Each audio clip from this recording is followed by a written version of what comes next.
27º Exame da Ordem, segunda fase em Direito Tributário. Quais são as minhas apostas de peça e questões dissertativas? Esse é o Tributário na Lata, edição especial.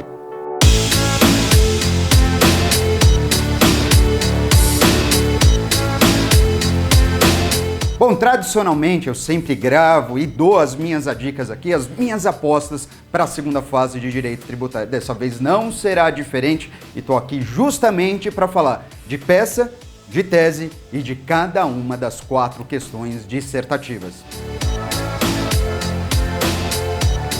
Vamos lá, vamos começando a falar aqui primeiro da peça. A minha aposta para esse exame na segunda fase é de mandado de segurança. Tá bom, pode ser um mandado de segurança preventivo, pode ser um mandado de segurança repressivo. Na verdade, isso não importa, até porque a fundamentação processual da peça é absolutamente a mesma. Quero lembrar para você que você não precisa colocar ou indicar se o mandado de segurança é preventivo ou se o mandado de segurança é repressivo. Não há essa necessidade. Basta que você identifique, na verdade, a peça de forma correta, mandado de segurança, e que muito provavelmente deve vir acompanhado de um pedido de liminar. Tudo bem? Tá bastante claro isso? Bom, mas professor, quando que eu sei exatamente que é um mandado de segurança? Bom, de forma muito comum, o exame da ordem acaba exigindo aquela medida mais célere possível e que não comportem outros gastos para o contribuinte. Isso significa dizer que são as dicas, é o caminho para você optar pelo mandado de segurança. Agora, se a identificação da peça não vai ser realmente um grande desafio para você, porque eu não tenho dúvida nenhuma que você vai acertar a peça, e qual seria a tese?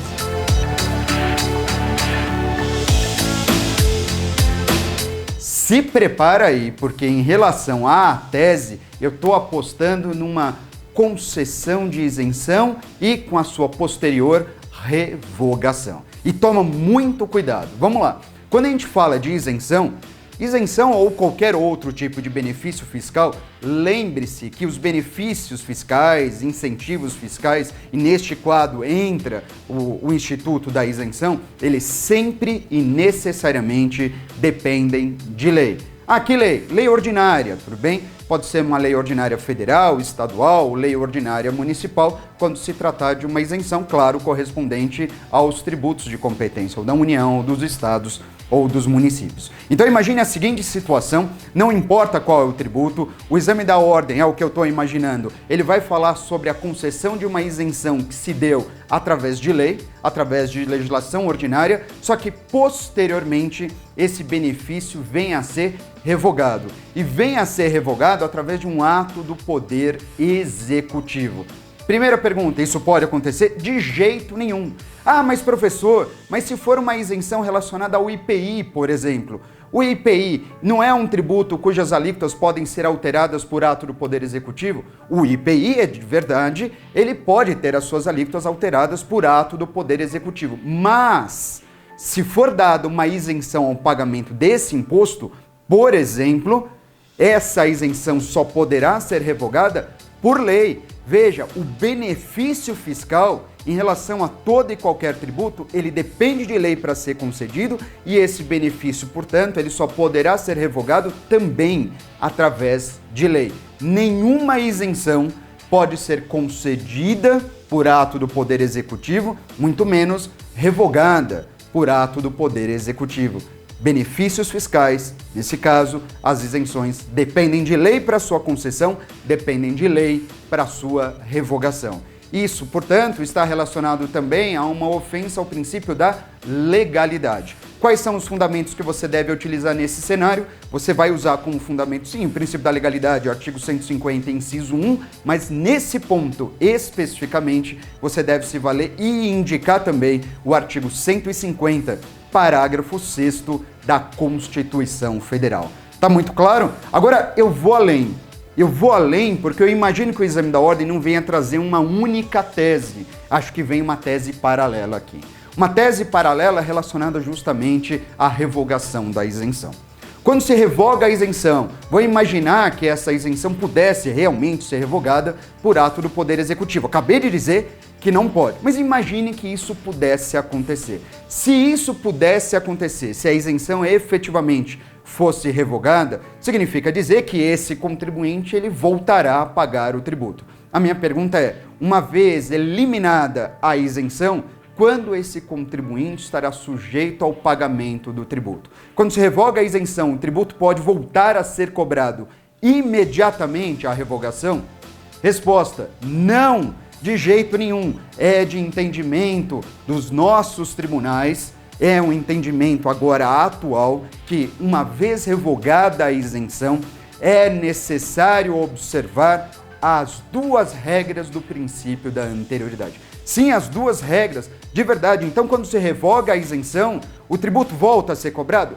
Volta, desde que observado o exercício financeiro seguinte e desde que observado também aquele prazo mínimo de 90 dias. Ah, como é que eu fundamento isso? Você vai fundamentar naturalmente na Constituição Federal, artigo 150, inciso 3º, alíneas B e C, sim, da nossa Carta Magna. Então, resumindo isso, e observe aqui na tela onde eu coloco todos os fundamentos, inclusive correspondentes, vai cair para você, é a minha aposta pessoal, vai cair para você mandado de segurança, tese, revogação de isenção, onde você tem violação ao princípio da legalidade. E violação à legalidade por quê? Porque um benefício fiscal só pode ser revogado por lei, isso não pode ser admitido através de ato do Poder Executivo. E segundo, uma tese subsidiária, revogada a isenção, o tributo volta a ser cobrado, mas só voltará a ser cobrado desde que observadas as duas regras do princípio da anterioridade. Marca aí, porque eu não tenho dúvida nenhuma que você vai arrebentar nessa peça um mandado de segurança recheado com uma baita de uma tese envolvendo dois princípios, legalidade e princípio da anterioridade. Tá fechado? Vamos partir para as questões?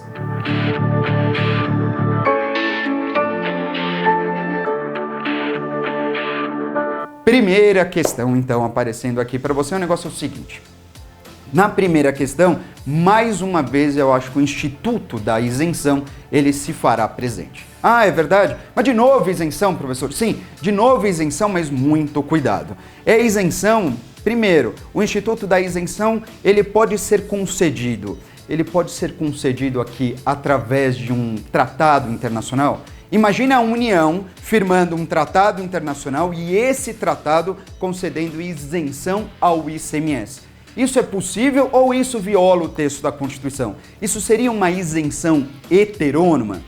O princípio da isenção heterônoma ou o princípio da vedação à concessão de isenções heterônomas está discriminado lá no artigo 151, inciso 3 da Constituição Federal. Isso é uma vedação, ou seja, a União não pode conceder isenção a tributos que não sejam de sua competência, tributos estaduais ou tributos municipais. Isso é bastante óbvio, com toda certeza. Agora, muito cuidado. Não se trata de uma isenção heterônoma quando você tem uma isenção concedida por tratado internacional. E por que não? Porque neste caso, a União não está funcionando como um ente federado. A União está funcionando apenas como um representante do país no cenário internacional. Então, muito cuidado, porque de acordo com a nossa jurisprudência, o Supremo Tribunal Federal, embora não tenha súmula sobre isso, nem precisa ter, a jurisprudência deixa bem claro para você. Uma isenção ao ICMS concedida por tratado internacional não viola nenhum dispositivo da Constituição, isso é perfeitamente cabível. Bom, como é que eu vou fundamentar isso? Você vai fundamentar dizendo que não há qualquer tipo de violação ao artigo 151, inciso 3º da Constituição Federal, dizendo que esse tratado internacional, a partir do momento que ele é firmado sob a ótica do artigo 98 do CTN, é perfeitamente cabível e isso vai prosperar sem qualquer tipo de inconveniente. Tá bem claro? Agora, ainda relacionado a essa mesma questão, já que eu tratei de ICMS, talvez eles perguntem o seguinte: escuta, mas e se for dada uma isenção ao ICMS? Bom, isenção é algo que depende de lei.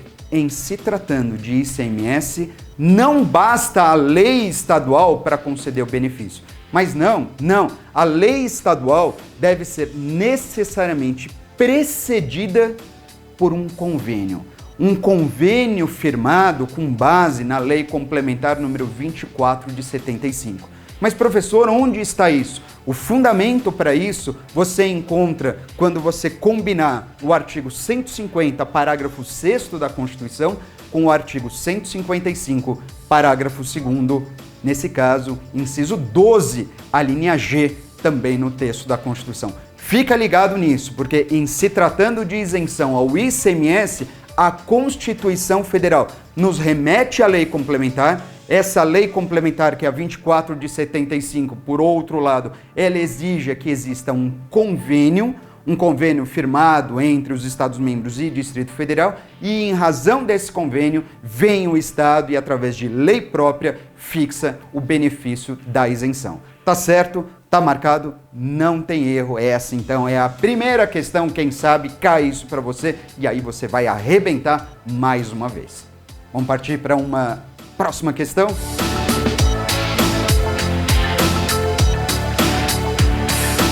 Segunda questão, o que você acha que vem cair também? Minha aposta, prescrição intercorrente. Sim, a prescrição intercorrente. Tem muita coisa legal para versar sobre a prescrição intercorrente. A primeira coisa é, afinal de contas, o que vem a ser a prescrição intercorrente. Bom, trata-se de uma execução fiscal que se encontra no arquivo e que lá permaneceu por um período superior a 5 anos por inércia da Fazenda Pública. Quando você tiver, então, essa execução fiscal que ficou lá no arquivo justamente por esse período quinquenal, ou seja, que se dá por inércia da Fazenda Pública, então o juiz poderá decretar de ofício a chamada prescrição intercorrente, que implica, obviamente, na extinção desse processo executivo. Agora, a pergunta que fica nesse sentido é, escuta, mas como que se dá exatamente a prescrição intercorrente? Bom, a prescrição intercorrente se dá quando, após a juizada, uma execução fiscal, o devedor, por exemplo, ele acaba sendo citado, porém os bens passíveis de penhora não são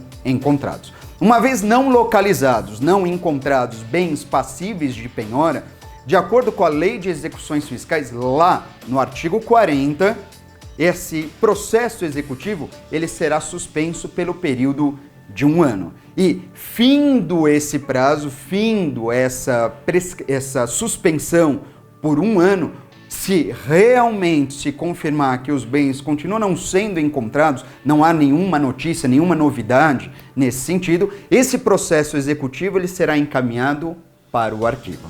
E se lá no arquivo permanecer por mais de 5 anos, repito, por inércia da Fazenda Pública, aí sim a gente tem o instituto da prescrição intercorrente. Professor, como é que eu baseio isso? Como é que eu explico essa situação? Bom, eu já indiquei o dispositivo, trata-se do artigo 40 da Lei de Execuções Fiscais, que, por sua vez, vai trazer 5 parágrafos, e aí você pode trabalhar com esses parágrafos. Além disso, você deve indicar também a súmula de número 314 do Superior Tribunal de Justiça. Essa súmula que está aparecendo na tela aí para você. Súmula 314. Você leu a súmula 314? Pois é, então, resumidamente, você diria o seguinte, e é o que eu quero mostrar para você. Você tem 2 etapas, que é exatamente a visão que é realizada pelo Superior Tribunal de Justiça. Então você tem uma primeira etapa que se inicia quando da não localização dos bens. Não localizados os bens, esse processo é suspenso pelo período de 1 ano, essa é a primeira etapa. Nessa suspensão, sequer a prescrição intercorrente começou a ser contada. Então vamos lá, não localizou os bens, processo é suspenso pelo período de 1 ano. Findo esse prazo, a gente parte para uma segunda etapa. Findo aquela suspensão pelo período de 1 ano, o processo vai para o arquivo. E aí sim, no arquivo, permanecendo por mais de 5 anos, a gente tem a prescrição intercorrente, que, como eu já comentei, é uma prescrição que poderá ser decretada de ofício pelo magistrado. Tá muito claro isso para você? De verdade? Essa é a questão número 2, que pode exigir mais. E certamente exigirá mais de você, e é algo também acompanhado pelo Superior Tribunal de Justiça no seguinte sentido. Mas espera aí, a prescrição intercorrente é a mesma coisa daquela prescrição identificada pelo Código Tributário Nacional? Resposta, não! De jeito nenhum, não me confunda a prescrição do CTN com a prescrição estipulada na Lei de Execuções Fiscais. E por que não, professor? Porque são temas diversos. A prescrição descrita pelo artigo 174 do CTN trata-se de uma norma de natureza material e, por isso mesmo, exige lei complementar para ela dispor. Agora, a prescrição intercorrente é uma norma de natureza processual. Tanto assim o é que o seu fundamento é a Lei de Execuções Fiscais, a Lei 6.830 de 1980, de modo que elas não se confundem, embora para ambas você esteja falando em prescrição, mas uma é a prescrição do CTN e a outra é a prescrição da Lei de Execuções Fiscais. Tá bem claro? Anotado? Não esquece, tem tudo para cair na sua prova.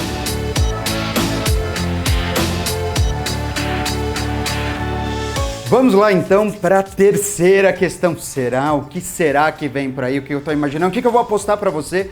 Pagamento.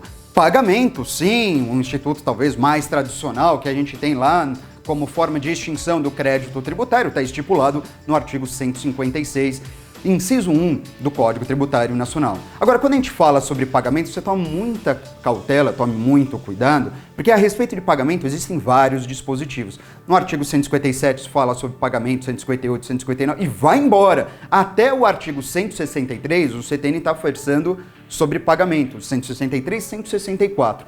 A partir daí, no 165, 166, até o artigo 169, o CTN continua falando sobre pagamento, mas sobre pagamento indevido. Ou seja, então, presta atenção nessa arte colocada aqui no vídeo para você. Você tem sobre pagamento, versando o CTN, primeiro, o artigo 156, trazendo uma lista das modalidades de extinção do crédito tributário. O pagamento é o primeiro colocado nessa lista. Aí você tem do artigo 157 até o artigo 164, versando sobre características gerais acerca do pagamento, e do artigo 165 até o artigo 169, o CTN então preocupado em falar sobre o pagamento indevido. Só de você ter esse mapeamento sobre o pagamento já vai te ajudar demais. O que é que pode ser perguntado nesse sentido? Vou apostar numa situação onde determinado contribuinte está devendo uma grana para o ente federado,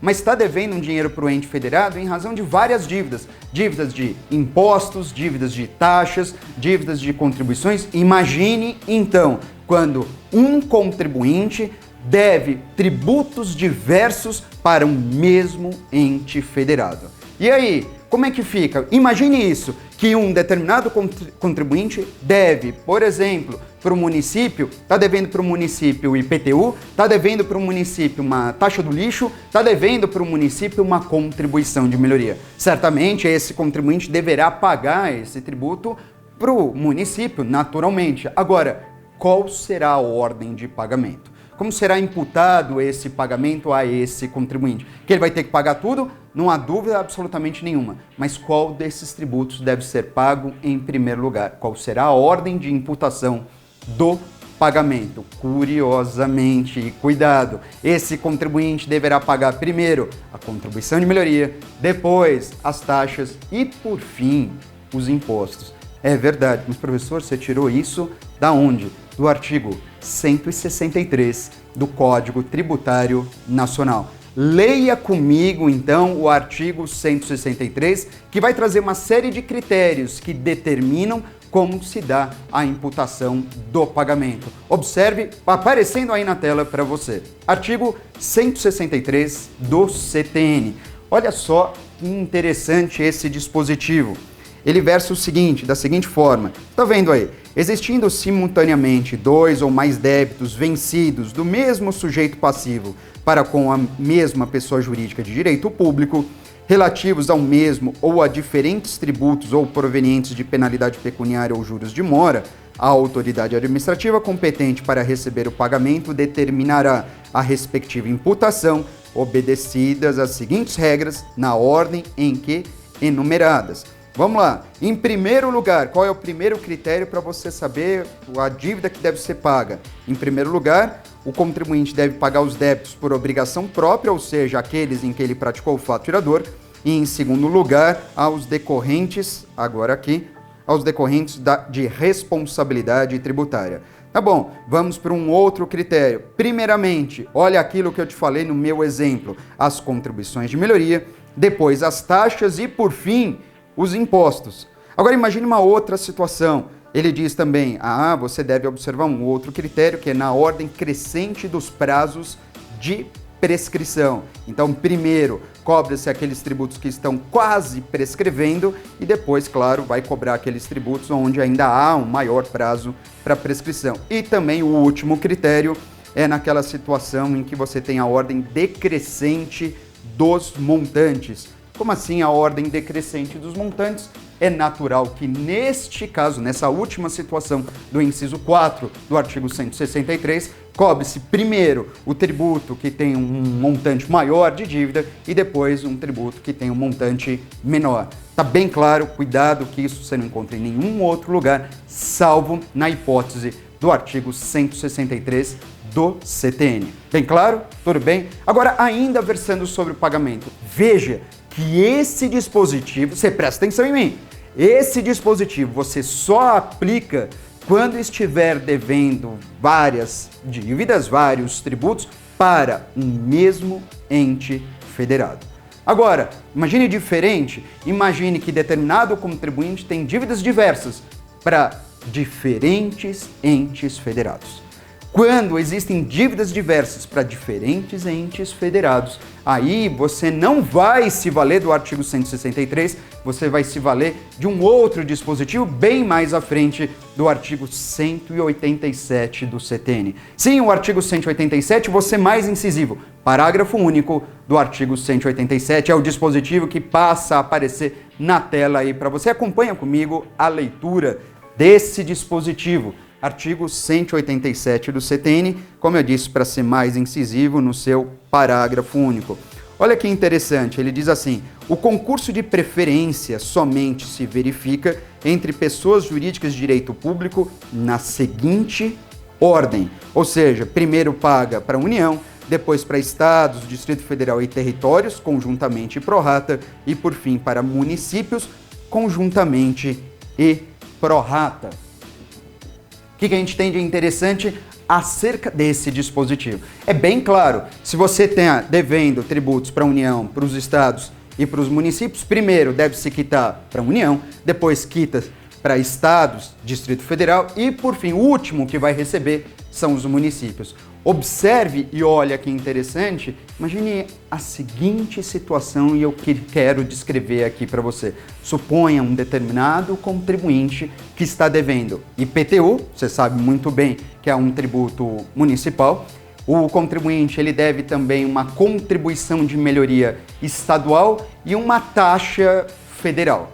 E agora, presta atenção nesse cenário aparecendo aqui para você. Quais são as dívidas do contribuinte? IPTU, que mais? Uma contribuição de melhoria em razão de uma obra pública estadual e uma taxa federal. Qual deve ser a ordem de pagamento? Cuidado! Não vai me aplicar o artigo 163, porque aqui eu estou devendo tributos diversos para diferentes entes federados. Então aqui você está aplicando mais uma vez o parágrafo único do artigo 187 do CTN. Ou seja, primeiro você vai pagar a taxa federal, porque é um tributo federal. Depois deve pagar a contribuição de melhoria estadual, se trata de um tributo de competência do Estado, obviamente. E por fim, só mesmo por fim, é recolhido o IPTU. Tudo bem? Você toma muito cuidado com isso? De verdade? Aí a pergunta para encerrar essa questão aqui, a minha aposta é essa questão. Escuta, mas professor, e se tiver alguma dívida relacionada a autarquias federais, por exemplo, ou autarquias estaduais? Como é que funciona essa situação? Presta muita atenção nessa súmula que está aparecendo para você agora aí na tela. Olha só, essa súmula, a gente está falando da súmula de número 497. Súmula 497 do Superior Tribunal de Justiça. A súmula 497, ela traz uma situação bastante interessante aqui pra gente. Por quê? Bom, porque nesse caso, a súmula 497, ela vai indicar pra gente que você precisa se preocupar com, além do parágrafo único do artigo 187 do CTN, também com o parágrafo único do artigo 29 da Lei de Execuções Fiscais, através do qual você chega à seguinte conclusão: os créditos das autarquias federais preferem aos créditos da Fazenda Estadual, desde que coexistam penhoras sobre o mesmo bem. Ou seja, para que fique bastante claro para você, você deve utilizar esses dois dispositivos, o parágrafo único do artigo 187, mais o parágrafo único do artigo, nesse caso do artigo 29 da Lei de Execuções Fiscais. Então você vai ter a seguinte ordem de imputação de pagamento. Primeiro e disparado, devem-se pagar os tributos devidos para a União. Na sequência, depois de quitados todos os tributos devidos para a União, tem que quitar os tributos devidos às autarquias federais. Depois vem estados, o Distrito Federal e suas autarquias na mesma posição e, por fim, só mesmo por fim, deve-se pagar os tributos devidos aos municípios e suas autarquias. Veja, na terceira e na quarta colocação, você tem estados, o Distrito Federal e suas autarquias pagando os tributos conjuntamente e pro rata, ou seja, proporcionalmente, e para os municípios da mesma maneira. Os municípios e suas autarquias, eles vão receber os tributos, o pagamento concomitantemente, conjuntamente e também de forma proporcional. Tá fechado aqui? Ficou bem claro para você? Vamos partir para uma próxima questão? Quarta questão, a última para você arrebentar de uma vez por todas na segunda fase, o 27º exame da ordem. O que você acha de IPTU? IPTU, sim, o imposto municipal, mas ele não vem sozinho, não. Invariavelmente, quando você fala de IPTU, você vai ser obrigado também a trabalhar com o ITR. Fique atento a isso. Bom, vamos lá, eu pergunto para você, quando que incide o IPTU? O IPTU, certamente, ele deve incidir sobre imóveis localizados em zona urbana. E o ITR, por outro lado, é um imposto que incide sobre imóveis localizados fora da zona urbana, correto? Significa dizer que toda vez que você tiver um imóvel localizado fora da zona urbana, ou seja, uma expressão que é explicada pelo Código Tributário Nacional lá no artigo 32, se o imóvel estiver localizado fora da zona urbana, obviamente o único imposto que pode incidir, sem dúvida nenhuma, será o ITR. Mas aí vem a minha pergunta. E se o imóvel estiver localizado em zona urbana? Professor, em zona urbana, obviamente, é o IPTU. Sim, IPTU, mas não somente o IPTU. É possível que o imóvel esteja localizado em zona urbana e não seja o IPTU o imposto que deva ser recolhido. Mas como não? Não, porque pode ser que seja o ITR, e pode ser que seja o ITR com base numa outra legislação, com base no artigo 15 do Decreto-Lei número 57 de 1966. Pode conferir esse dispositivo e se esse dispositivo não está lá logo abaixo do artigo 32 do CTN, faça essa remissão, que é absolutamente válida. Isso é uma mera remissão que você vai fazer. Esse dispositivo que eu citei, esse artigo 15, ele informa o seguinte, que o critério para definir se você deve ou não pagar o ITR não é o critério geográfico, não é o critério da localização, mas o critério da destinação do imóvel. Se o imóvel estiver destinado, nesse caso, a uma exploração agrícola, por exemplo, aí o imposto que deve ser recolhido será o ITR. É verdade mesmo? Peraí, professor, então se eu tiver no meio da cidade uma plantação de cebolas, mesmo um imóvel que se dedica exclusivamente à plantação de cebolas, mas no meio da cidade, no centro da cidade, é o ITR que deve ser pago e não o IPTU? É isso mesmo. É isso mesmo. Para fundamentar isso, você vai se valer do artigo 32 do Código Tributário Nacional, combinado com o artigo 15 do Decreto número 57 de 1966. E ainda, continuando com essa comparação entre IPTU e ITR, que é uma situação bastante comum, você deve lembrar que os dois impostos admitem alíquotas progressivas. Só que muito cuidado! As alíquotas progressivas do ITR serão aplicadas com o objetivo de desestimular a manutenção de propriedades improdutivas. Está lá, escalonado, no artigo 153, parágrafo 4º, inciso 1 da Constituição Federal. Beleza? Tá bom. Isso em relação ao ITR. Mas e o IPTU? No caso do IPTU, ele sim também admite alíquotas progressivas, mas aí você tem que tomar cuidado. O IPTU, ele tem duas progressividades. O IPTU, ele pode receber alíquotas progressivas, neste caso, para realização da função social da propriedade. É isso mesmo. A Constituição Federal diz que o IPTU pode servir de instrumento para estimular o cumprimento da função social da propriedade. Tem lá no artigo 156, parágrafo 1º da Constituição Federal, combinado com o artigo 182, parágrafo 4º da Constituição, ok? Só que além dessa progressividade, lembre-se que o IPTU também poderá ter alíquotas progressivas, neste caso, em razão do valor venal do imóvel. Ou seja, um imóvel, quanto maior o valor venal, maior poderá ser a alíquota sobre ele aplicada. Observe que a progressividade do ITR é uma progressividade extrafiscal, tem um objetivo regulatório. Já as progressividades do IPTU, que são duas, uma tem o objetivo regulatório, que é essa que estimula o cumprimento da função social da propriedade.